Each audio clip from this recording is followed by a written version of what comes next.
All right. Look at that. Here we are. Here we are. Hi, everyone. I hope you are well, and thank you for joining us. Please feel free to introduce yourself in the chat and tell us where you're joining from. We always love to see how interconnected and global this chat room is.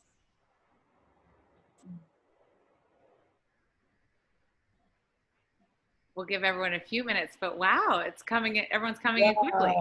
Brooklyn, like me. Buonasera Italia. Hola Uruguay. Love it. Yeah. I love it. Going so quickly. Albania and Mexico City. That's what we like to see. Santiago, Houston, London, Argentina. Bom dia, Portugal. And Brazil. Yeah, that's right. Double purpose. Singapore, 12 hours time difference, I know. Nigeria. Love Nigeria. Hooray. Jackson Heights. Always Greece. Karisperasas.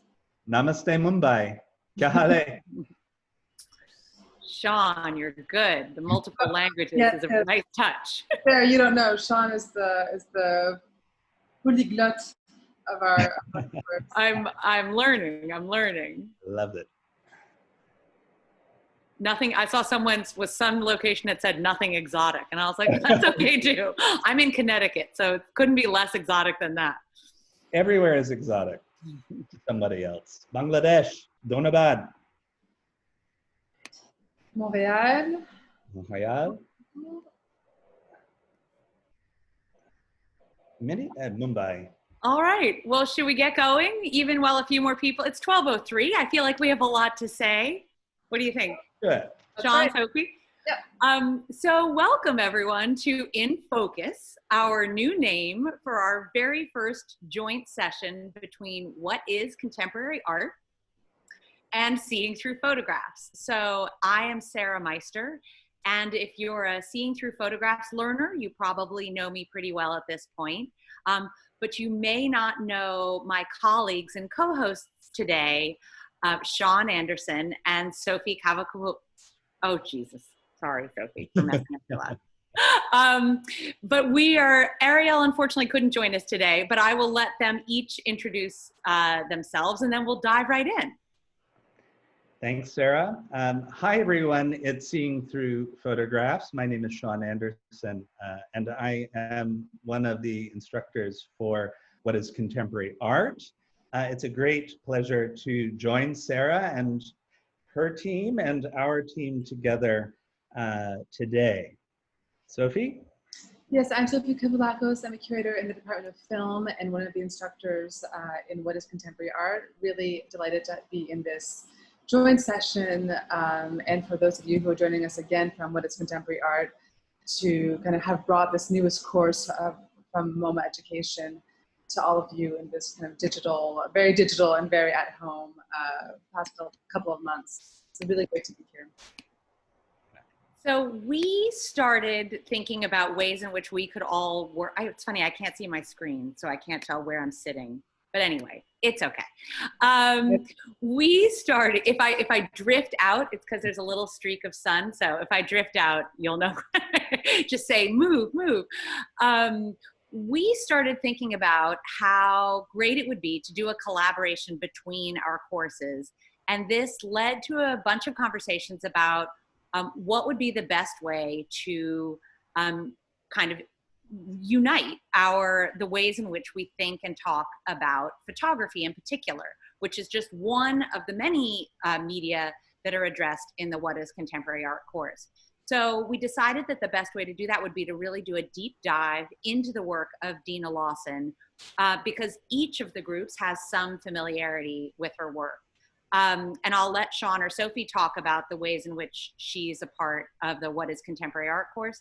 But for Seeing Through Photographs, when we did our very first study center session, Deana was one of the artists that we brought in to think through questions of truth and fiction in documentary photography. And she's an incredibly interesting artist to think about in those terms. we have been collecting her work now at the museum for almost a decade. She sort of has photography in her blood, so to speak. Her mother was an administrative assistant in Rochester, New York at the Eastman Museum. Her father was a photographer, and apocryphally, her grandmother was a nurse for George Eastman, who was the founder of the Eastman Kodak Company. And so she has all of these marvelous connections to the medium. She is also somebody who's always pushing at the boundaries of things that look a certain way but might be understood in multiple ways. So it looks like a straightforward photograph of something that she may have happened upon, but there are always these cues to help you understand her agency, her role in making the photograph. So we're going to be getting into all of that, but we decided the best way would be to have take three of the works that are in the museum collection and use them as a way of diving in deep and understanding the issues that are both central to Deana's work and to each of our courses in general. So Sean, do you maybe? Sarah, before we do that, can I just jump in with some housekeeping for folks who are like me are looking at the Zoom screen and want to know what's going on. So yeah, sorry, please do. Not at all. A few housekeeping notes. This session will be about an hour long. We're recording it, and we'll share the recording and summary of links and other ideas and items discussed in discussion forums, in the courses, in the coming days. Please post your questions for us in the Q&A, and also please upvote questions there that you're the most interested in us responding to, so we know what it is on your mind and how to guide the session. You can use the chat to talk with other attendees. Please make sure to select all panelists and attendees as a recipient. That way folks will see your messages. Several MoMA colleagues are present here today and may respond in the chat and share resources.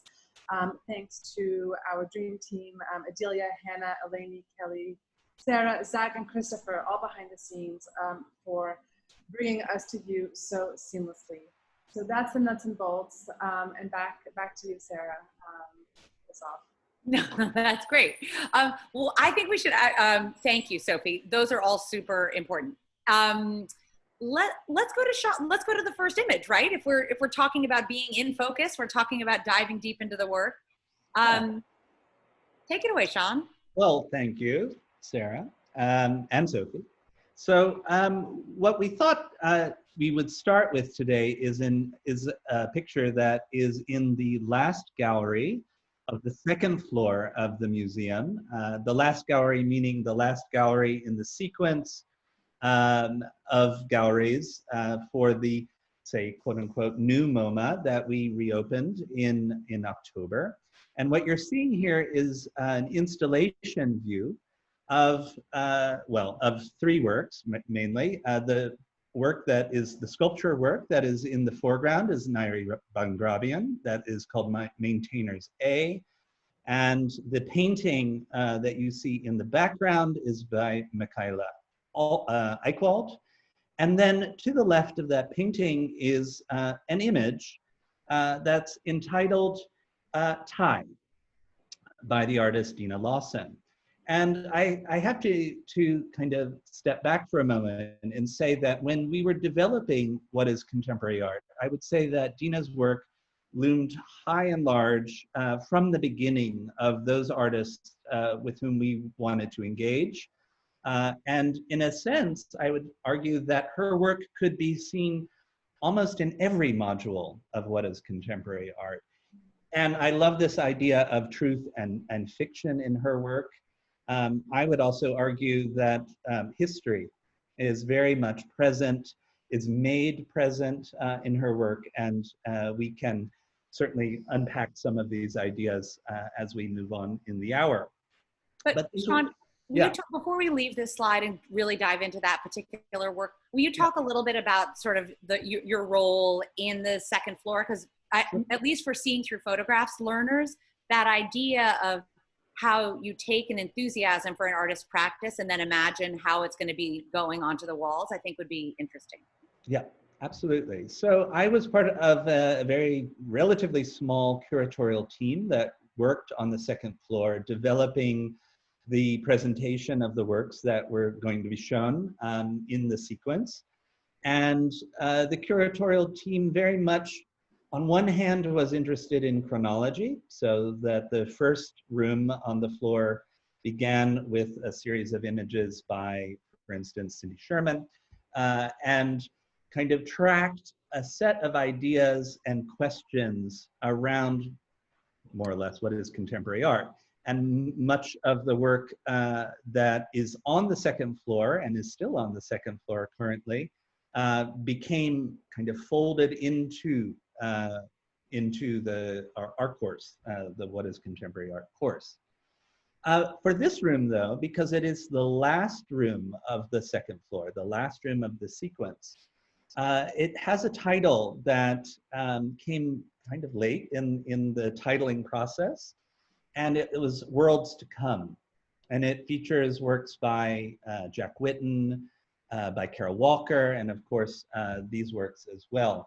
And we were very much concerned with, if this is the last, say, space that a visitor to the museum sees before leaving or departing the museum, what does it suggest? What does it hold for the future? Meaning that if it's the kind of most recent work relative to the other rooms, what are the works that we want to think about? And so I think Lawson's work in particular not only is talking about, the presence of Lawson's work is about bodies in space, Black bodies in particular, Black and people of color bodies in space, and the figural against perhaps more or less figural works that you see here in this image, and those of Jack Whitten and Carol Walker, etc. But how do we take then the questions that each of these works poses to our visitors and begins to kind of complicate where we are now, at this moment? And a lot of our ideas around this room centered on the digital, strangely enough, and how the digital is very much informing our lives now, how the digital informs the lives of Black and people of color body, Black, Indigenous, and people of color bodies, is something that I think the three of us should certainly talk about. But I think to show this work, and for me personally, I wouldn't say this is the curatorial team's statement, to have this figure looking out into space, as much as a lot of Deana's works and figures look out into space, I think was one of I don't know, intensity and intimacy, and I wouldn't say it's confrontational, but that's a word that comes up with her work quite often. So let's confront it. Let's bring the work up, and maybe either Sophie or I can talk a little bit. Yeah, because now we. Yeah. Sophie, do you want to, or Sean? I mean, what I would argue is too that most of Deana's works, Lawson's works, are intimacy because they're in spaces that we know that she has a hand in, a very serious hand in determining, designing, building, if you will. And so from this space of intimacy, and to see this body in space, not necessarily looking at the viewer, but looking almost past the viewer, I thought is incredibly sensitive, but also incredibly important to see this figure in that space. Yeah, Sean, I just wanted to thank you for saying, and somehow that you're giving a reaction that's not, doesn't have to be an institutional or official reaction as a second floor curator. This is what you're experiencing looking at the work. That's what we're all doing, not only in these conversations with all of you, but I think in every part of our work every day. So I'll give a first reaction looking at this image on my screen at this very moment, which is just to recall how precise and how evocative the tension is between a body that is being positioned in a way that's almost perhaps mythological, that has so much of beauty and kind of prowess, and also a body that's been prepared for the photograph, that has perhaps not only a very precise positioning, but perhaps makeup or other adornment. All of that in the very perfectly, beautifully banal details of an interior, and not a studio, not a home perhaps that's been prepared for a shoot in a way that you might expect, where things are cleaned out. Actually, what you see is the shopping bag on the door, you see the open closet, you see the bathrobe, you see the crumpled sheets, and that is such a, there's so many stories and all of those objects. That's the first thing that I will say looking at this image on my screen. I'm trying to enact the in focus. I'm looking at it. No, I think it's good. I'll dive in. As if I've never seen it before, and say that's what's striking me. It's always a good exercise to look at it again. And even right now, you know, I've looked at this photograph a lot. You know, it came into the collection 10 years ago. You know, this is a long love of mine. And yet when I see it here, one thing I just wanted to mention materially is this is analog, actually. So it's curious to me, Sean, that you were saying that one of the concerns of that gallery was digital, because Deana is a determinedly analog photographer. And what that means pictorially is everything from the shimmer on the lips to the glow of the skin to the range of hues from the darkest brown blanket to the body to the beiges that are kind of the dominant tone to the highlights of those sheets. All of these things she is controlling these. And I think it's one gesture of her mastery is like the way she weaves these into an image. I think, you know, the picking up of, to me, the like point counterpoint of the pink on the bag and the blue on his eyeshadow.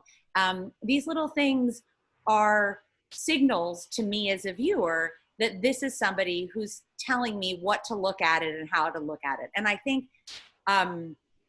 you're right that his role in the gallery does feel like an address or a confrontation, but when I look at it here on my screen, I'm more struck by the sort of, the vulnerability, the transgression of boundaries between genders, between you know, that this is an incredibly delicate, almost hesitant posture. And I do think it evokes the art history that you were talking about. It's also in her mind, but it's I was really, you know, what we'll get to later on, more recent pictures of Deana's that I was imagining you might have chosen for the second floor, and I was really glad that you went back to this earlier chapter in her career.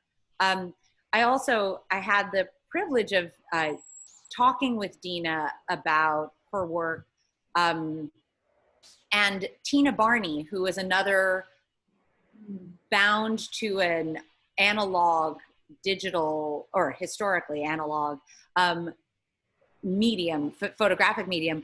Also, you know, hearing her talk with Deana about how they wrestle with these things is really marvelous. And you just, you know, it's a big scale. It's a large format negative. These things are not, for as much as it might seem like it has the casualness of a snapshot of that kind of interior, this is a very intentional, difficult thing to bring. Yeah, I've read or I've heard Deana talk about part of her concern as an artist and how the body and the black body and black skin fits into the rectangle in a way, into the frame.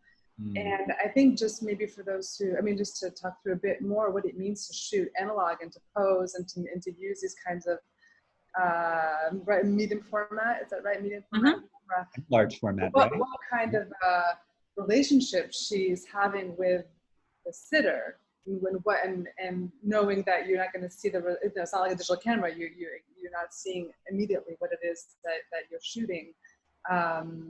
just this kind of, yeah, just imagine what each exposure costs money, takes time. You know, it's like, it's not, yeah, I think that's a great point, Sophie. Also, I mean, there's something to be said about the pose, right? And that this figure, given if it's a medium or large format camera, it's time, right? It's time that this figure or any figure that she is shooting has to be present, has to be still, etc., etc. And it doesn't have the same sense of,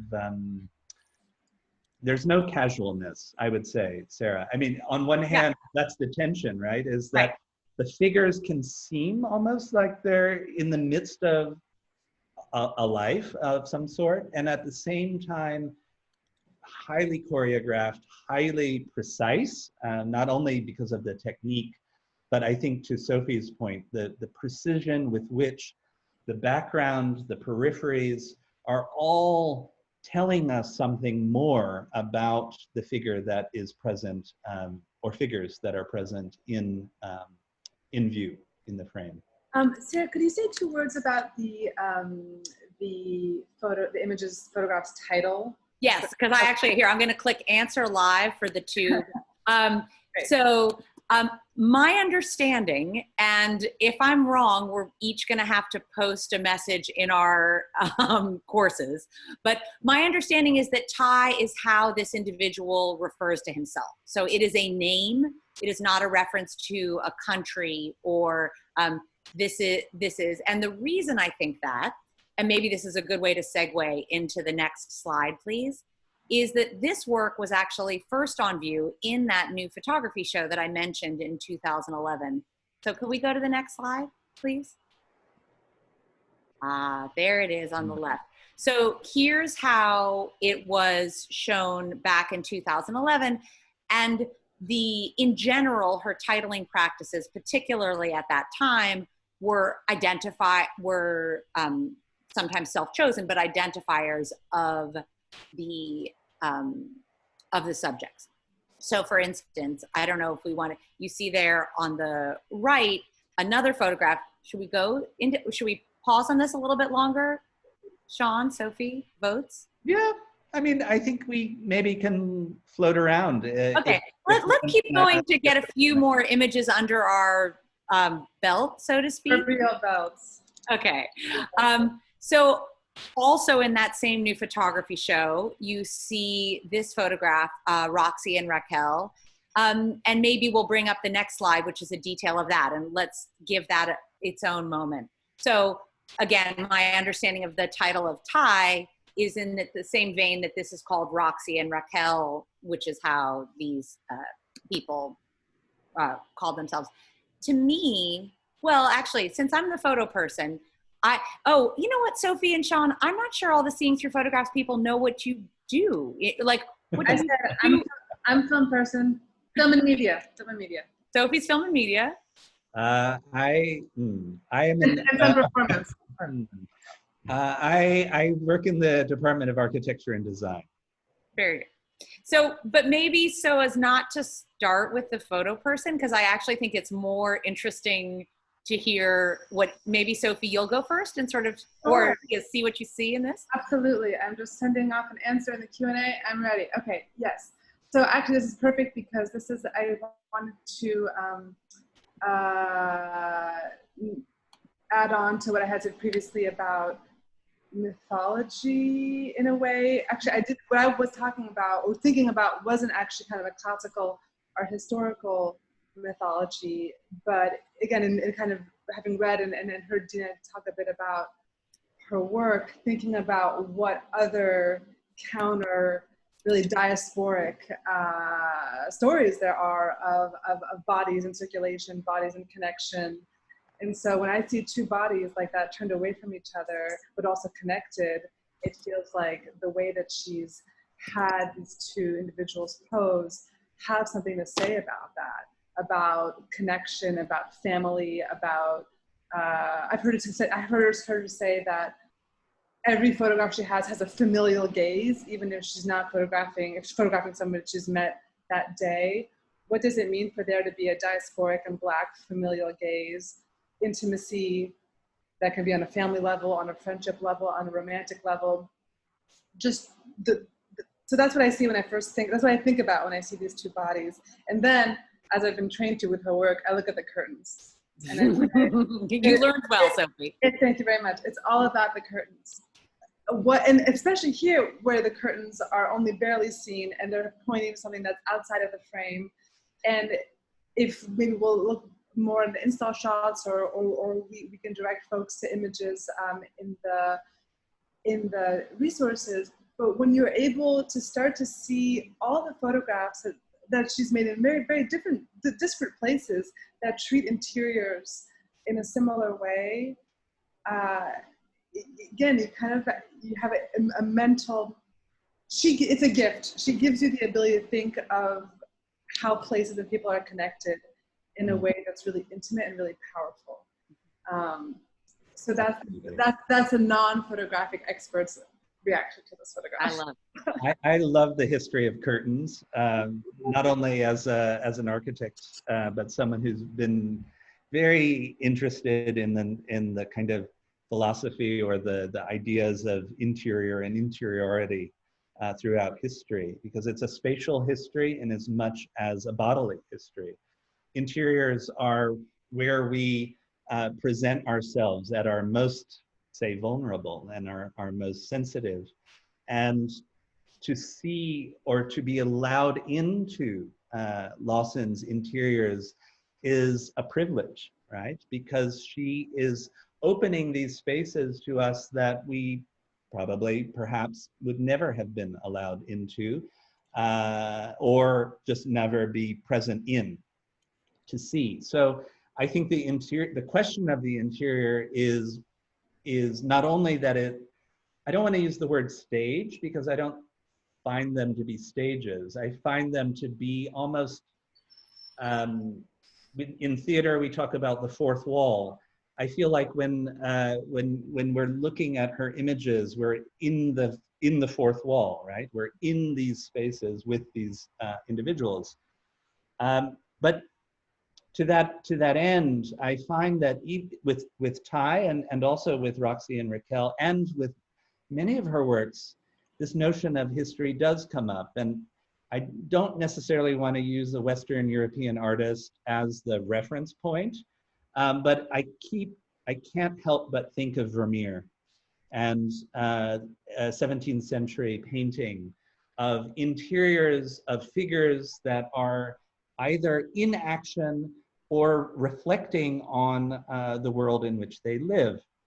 And their bodies are often presented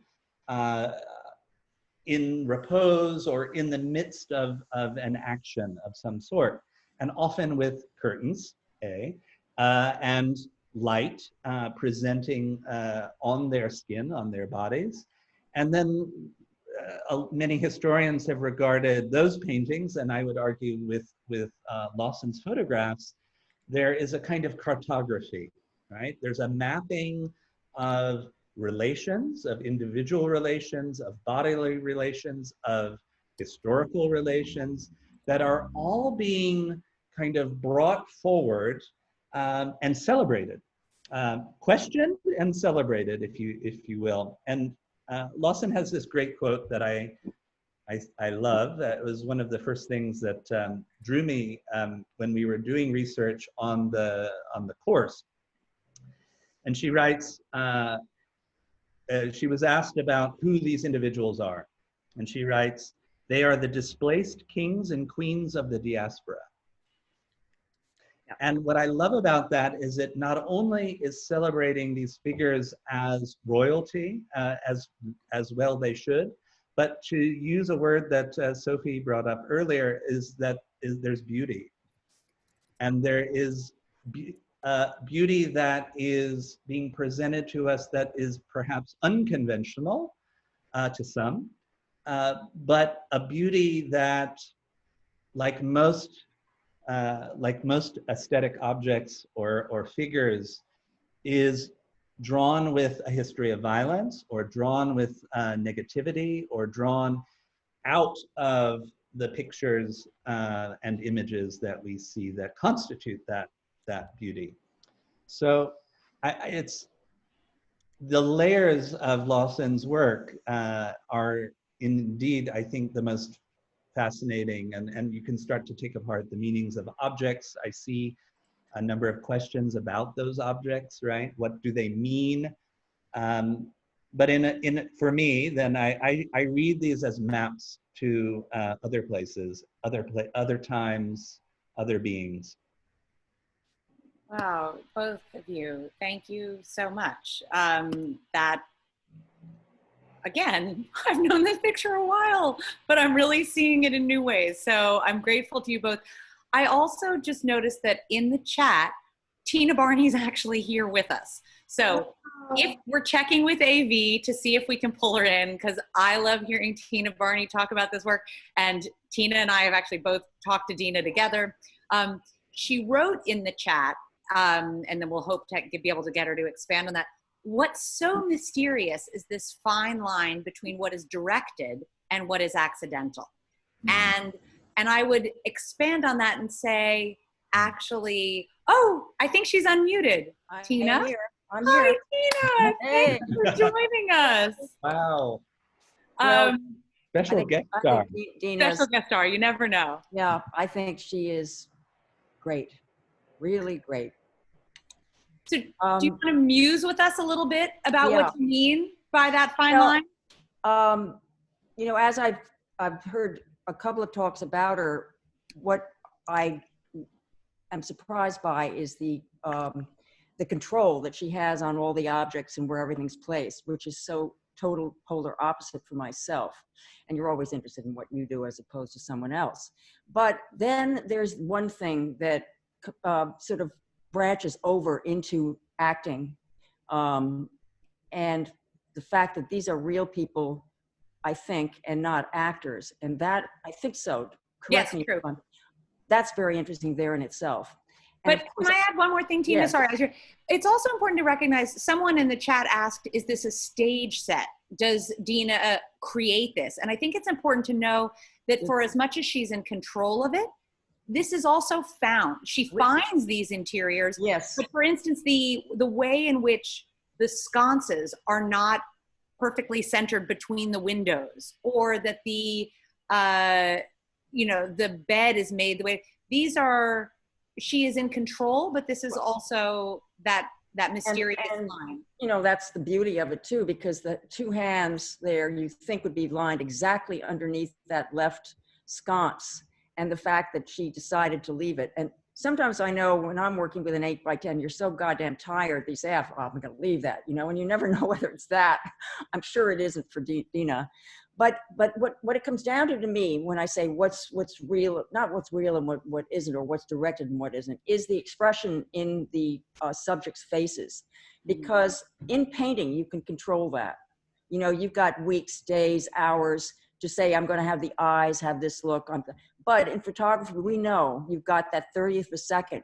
And how much is directed in that is in her saying, I want you to feel this way. I want you to act this way. I want you to tilt your neck exactly that much. I want your two elbows. They're not exactly right. And that part is, I think fascinating. For me, that fascinates me more than anything else. Well, Tina, what fascinates you fascinates me too. Sophie or Sean, do you want to play a little more with that while we have Tina live? I mean, I would say that symmetry is an intriguing kind of, she's working with symmetry and then things are off, you know, not symmetrical. So if I'm looking at this image in particular, it could immediately feel symmetrical, but then as again, you peel away aspects of it, the symmetry, it disappears. And I think the kind of Western, say, Western European American gaze always wants symmetry, right? Yeah. And and then we project symmetry into an image for our eyes to understand it, to kind of holistically understand it, and then it breaks apart the immediate. And can I offer that I think, and Tina, I'd be interested to hear you say that perhaps instead of symmetry, it's duality. And I think that, to me, this picture of Deana's in particular, with the asymmetry, you know, the sort of tension between what's symmetric and what's asymmetric, and these two figures that are both similar and different, it pulls forward to me this idea of duality of, and Tina, I think about this when I think of your work too, about, again, being posed and being authentic. You know, being a snapshot and being a large format image, you know, having a snapshot aesthetic and an intentionality of a large format color picture. So the other word is also harmony. I mean, harmony, that somehow is what we're seeing. It's not symmetrical, but it's somehow that's the notion of symmetricality is almost taken off the table. I mean, that's how I feel about it. Like, life isn't symmetrical. Living rooms aren't symmetrical, except maybe for my parents, that one is symmetrical. Like, nobody else's is symmetrical, you know, like things that are lived in. And what Tina brought up that I thought was so important also is to maybe Sarah, you could talk more about how it is that Deana encounters the individuals that she photographs. Not only that they're not models, but that sometimes there are people, if we see them in duos or couples, sometimes they do have a personal or intimate relationship, and sometimes they don't. I just saying, one of the things that when I heard her talk and tell that story, which absolutely fascinates me because I have such trouble asking people to be in my photographs, and I know them, is the personality of the photographer and what her personality must be like, that has to be so special and so specific in order to be does. That's part of the whole package. Can't be left out.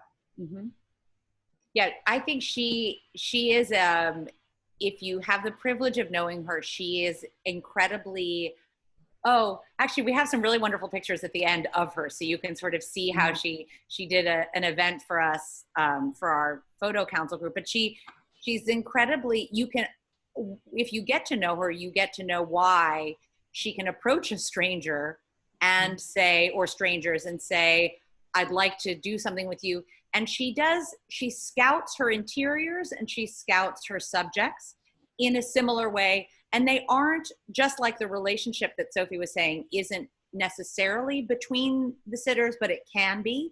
The relationship between the sitters and the interiors can be something that Deana is thinking through, or it can be something, so, you know, you don't know. But Tina, I thought before we let you go, there's one question from Rachel, and I would love to hear what you think happens to this. She asks, I wonder what happens to agency. Oh, hi, Arnie, my dog. I wonder what happens to agency when the subjects are posed. Would you be willing? What do you Well, agency as in when a photographer is asking a subject to pose, does that somehow remove or change the possibility of agency of the sitter? Huge change. I mean, it can't be removed. I mean, you know, that's the difference between snapshot and asking someone to be in a photograph. And I've always had to do that because I'm so afraid of someone not wanting to be photographed. And that changes it right there. And it can ruin everything, but it can also change something very different. I think that's such an important part of this kind of photography, or photographing people in general, especially when you think of the iPhone. And to me, this horrific kind of robbing of anybody that you want. I think that's big. And so that's, like, it's such a huge, in Deana's work, such a huge part of a performance. It's a very big part of it, definitely.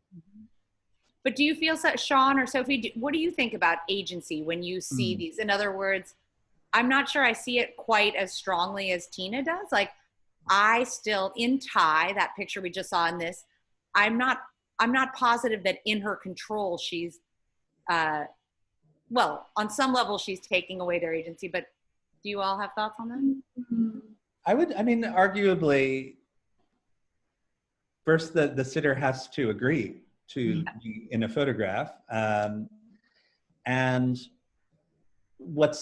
I think what's so unique about photography and photographers, and in as much as filmmakers, is that who has the agency, or what has the agency in this case, right? So on one hand, the figures are present in a lens, they are reversed, they projected onto a negative or into a negative, and it is revealed.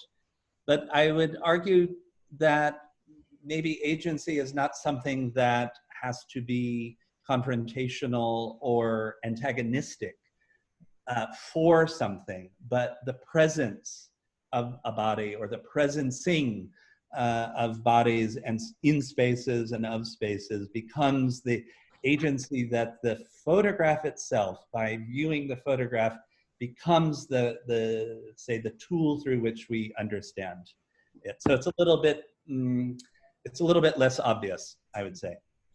Yeah, I think the part that's so wonderful is that in the end, nobody ever knows how much of one thing it is than the other, and that absolute mystery that no one will ever know. That's right. Can be, yeah. I think that's the best part. It's all about potential. Yeah. Yeah. Well, anyway, Tina, thank you. Oh, wait, Sophie, that was fun. was there anything? no, I know, it's fine. I think we can go on. No, please. Anyway, Tina, what a thrill. Thank you for. Thank you. I mean, I'm assuming you're a seeing through photographs originator of, and not coming through the what is contemporary art, but however you found us here, I'm glad. All right, thank you. One thing I wish Zoom had is the ability to zoom into the photograph. It's sort of agony, because I'd love to see what those little objects are. Maybe one day they'll invent We have some details coming up, right? Stay tuned. Not of this one in particular, but yes. That's okay. Thank you. Thank you. Thanks so much. Well, thank you. So Roberta Lasky asked, are they wearing yellow intentionally to match the wall color? And I would say, let's just embrace the mystery of what Tina was saying, which is in that I would guess probably, but that doesn't mean necessarily. And maybe thinking about what they're wearing, because while the wall is very strongly, definitively yellow. Oh, could we put in the chat, actually, we have a very yellow photograph of Tina's in the collection tbe I wish I had thought of that one. Anyway. They're royalty, and I'm interjecting, Sarah, like going from yellow into gold, I think might be a nice way for us to go to the next picture. So could we go to the next slide, please? I was just going to mention that yellow and gold in parts of West Africa, and in particular in Ghana, where Lawson has made photographs, is not only symbolic of royalty, but symbolic of a long lineage of power relations, right? So that the color is suggestive. We can read the color as suggestion not only of value, like we might today, but also of these kind of longer narratives around power. Yeah, thank you. Sorry to interrupt.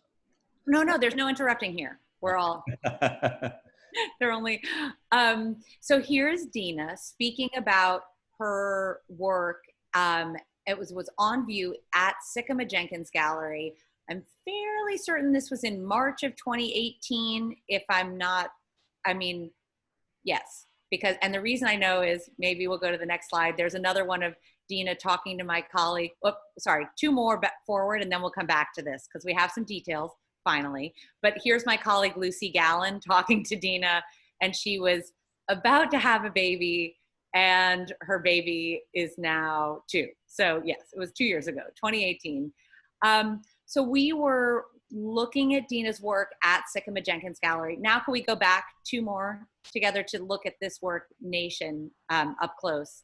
As you can see, we've given away a little bit of our surprise. We have a detail of the photograph on the top right, which in the spirit of in focus and close looking, the one thing to know about this is that that image is actually placed or pasted on top of the glazing of the image, but within the frame. So it really has, to me, a feeling of like you know, a bulletin board or a refrigerator or something where you've tucked something up in, or a frame that you've tucked another picture in the end.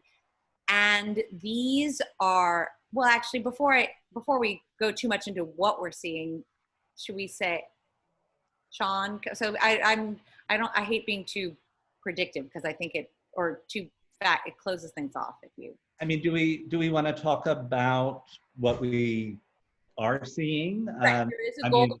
Right, please. Yeah, I think, well, you know, unlike the previous works that we were looking at, which were the names of individuals, potentially, this is directly related to a bigger, far bigger question of selfhood, of the construction of territory, of borders, et cetera, et cetera. We don't need to go there.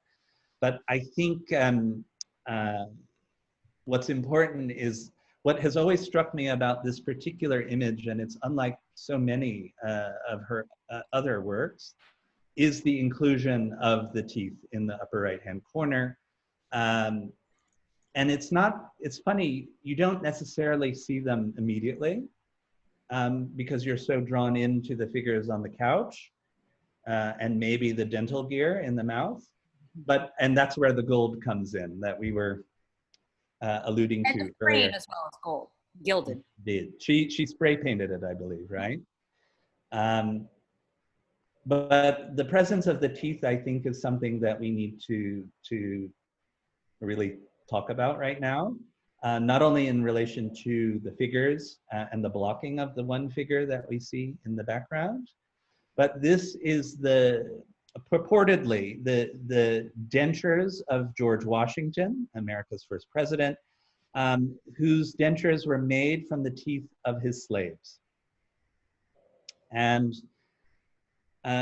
Lawson has spoken about the fact that she wanted to go to Mount Vernon to photograph the dentures, but wasn't allowed to or wasn't able to. I'm not quite sure. Sarah, you might know. I don't know. And instead, I believe, like sourced this image. And so it floats there in this space in a very provocative way, in almost a very kind of digital way. It's presented like almost like a window, as it were. And I think it's very much in how do I say, like, we can't look at the central figure with the dental appliance in his mouth without looking at the dentures in the upper right-hand corner.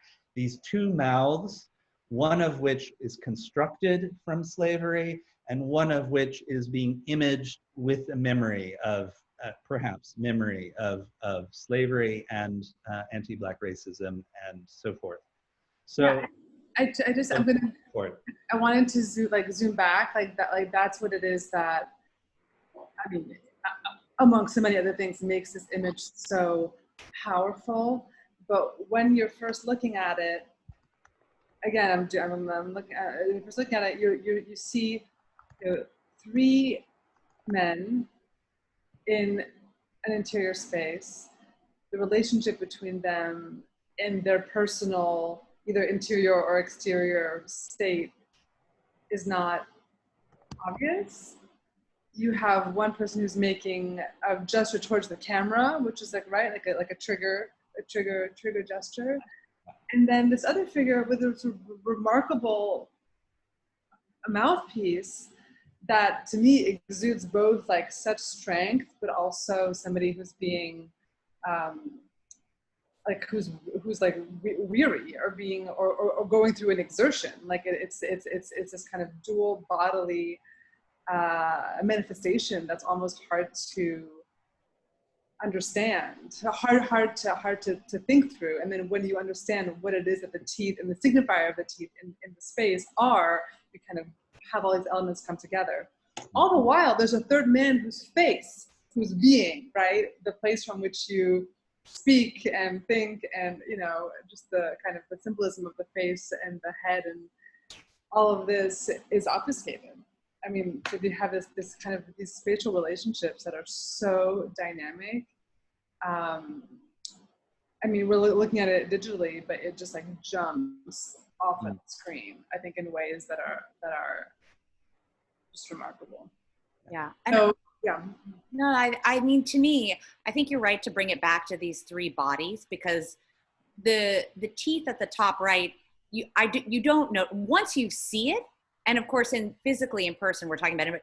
You are conscious because it has a different material layer. It brings it, but certainly when you look at this, these bodies and these expressions, you know, the man in the center with this wrenching dental apparatus that seems, you know, very violent, you know, evocative of a torture device, that Deana has gilded, importantly. In other words, they aren't usually gold, in case you've ever been to the dentist. They're not, but also that his eyes are kind of rolled, you know, like it's not a straightforward glance. It's you can't, it almost, and again, this speaks to the analog, it's like those moments that you used to remember in photography when somebody had their eyes closed and you didn't know until later that you wanted to take it again.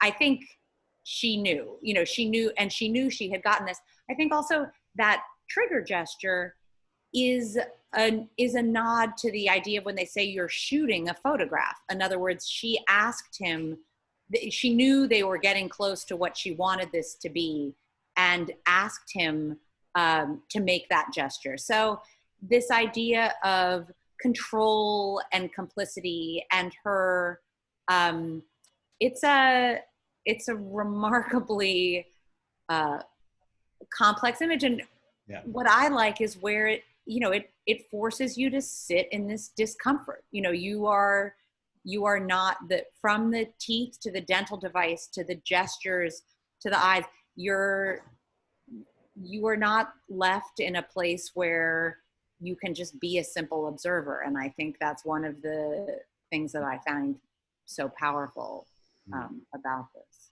I think someone in the chat asked why nation, why nation as a title, and I would say that when speaking about these figures and speaking about this relationship that we're seeing, or these relationships that we are unpacking, actually, I mean, my argument about nation would be who speaks for the nation, and who does the nation represent? And as we have been witnessing for the last few months, is that question exactly, right? Is that when Black bodies, Black indigenous people of color bodies are presented in a setting, they are often depicted as negative, and there's a long history of this. And perhaps this kind of implicit pointing, shooting relationship that the viewer has with this photograph, which is quite large, by the way. So you're really in this space, becomes not only about the viewer and who is looking at these figures, but then what are these figures saying about the nation, or what does the nation say about these figures? And the other reason I was thinking about this is that the art on the walls is also very telling. And they are kind of these odd pastoral scenes of perhaps the Americas in some way. And again, I wish I could zoom in and look at them more closely. I think the one on the far wall is a you know, this is as found. My understanding is that someone's grandmother's apartment. I believe it might be the grandmother of the person who led Deana to these people, and that, so it's a combination of the art, the painting, and the snapshot in the back, I think, is a family photo that you see just beneath the teeth. So you, and I think this gets to this harmony or duality that Sophie, what we were mentioning before. It's like, what are different ways in which, what different methods of making images, both painting and snapshot, what are different ways of, and then I think with the teeth and her own photograph there, all of these things layer in and complicate any easy reading. Yeah. Yeah. But they're the telltale signs of so many of her other works. Like I was thinking back to the first image that we looked at. I mean, we've been talking now for quite some time, but it feels like only minutes. Is the reflection of the gloss on this couch. Mm-hmm. And that not only does that have a tactile quality when I see it, but also the sound of sitting on a leather or leatherette or whatever kind of material that is, couch, and what that feels like. And suddenly you start to have this kind of bodily apperception or experience to the work that isn't just in my eye, like so much photography, right? And I think that kind of dimensional quality to all of her works begins to play out in this one as well. We only have a few minutes left. Yeah. How should we wrap up? Do we each give I had one more thought, so I can give. Well, share your thought. Yes. Go for it, Sophie. Actually, no, but maybe we should also go to the detail because we did promise a detail. Oh, yeah, it's true. People, yeah, I mean, it's pretty horrific. pretty staggering, yeah. Maybe we can go back. Just like Exactly. No, but just the If we final. go back too, then we can see Deana standing in front of it. That seems like a nice image to have up. There we go.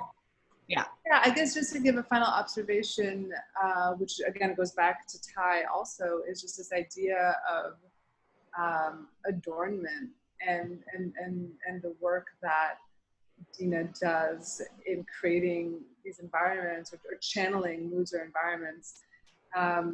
But the fact that the mouthpiece is also gold and the frame is also gold, like there's an adornment and a beauty, like a virtuosic beauty that is at the same time existing with violence.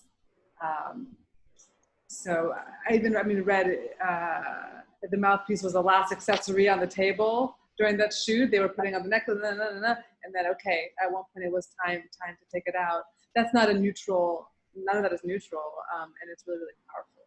So that's maybe a closing thought for me. Absolutely. I can hear myself now, which is horrible.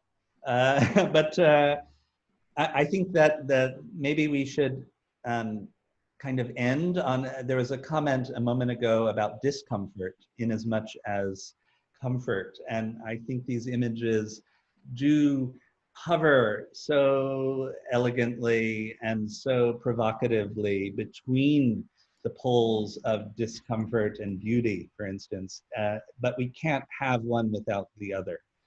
And in as much as Lawson's work is unfolding or unfurling a story or a cartography, we are presented with images and narratives that are engaging us as viewers, as citizens, as thinkers, to reimagine where we are at any moment and to reimagine our own potential in how we see ourselves and see each other. And so maybe my final thought will just be about thinking through, Deana wants each of us to think through what are our roles as museum curators. When we bring forward this work, how can we use it to question structures and privilege and power relations and questions of representation? And I think we would be doing her a disservice if we didn't acknowledge that we are all in the midst of thinking through how we as individuals, how we as departments, colleagues, and as an institution need to do more to sit in that discomfort and to think about what all this means. So I'll just, but mainly I'll say, Sophie, Sean, for me, what a joy to get to look at these photographs with you. And the reason we really wanted to come up with In Focus as a title so that we could do it again. And I hope we can. It's been a great pleasure, Sarah, Sophie. I want to thank everyone who has joined us today from around the world. We love the fact that you are tuning in, and we are very grateful for all of your questions, both in our forums, in our courses, both courses, your participation in these forums and in our online sessions like these. And we want to just keep the conversation going. So please keep sharing with us your ideas and your questions with us in the course forums as well. And I have one last bit of logistics, just to say that you may receive a short survey after this to help inform our future office hours and our other virtual course offerings. Means a lot though, because we're doing this for you. So, I want to hear from all of you. Something you want that's different, we want to know. Indeed. I just didn't want to sound like a flight attendant on what was, you know, a plane. Flight attendant being on a plane, what an idea. What does that mean? Oh, that's great. Well, Sophie and Sean, and thank you. I look forward to getting to know the What is Contemporary Art learners. I look forward to you all getting to know the Seeing Through Photographs learners. And fortunately, there are many, many points of intersection between our courses that we can explore. That's right. Thank you, Sarah, and take care, everyone. We'll see you again soon on here. Ciao. Ciao. Another language, Sean. Do it. Indeed. Merci bien. Obrigado. Ciao. Dhanyavad. Donavad. Merci bien. Gracias. A todos.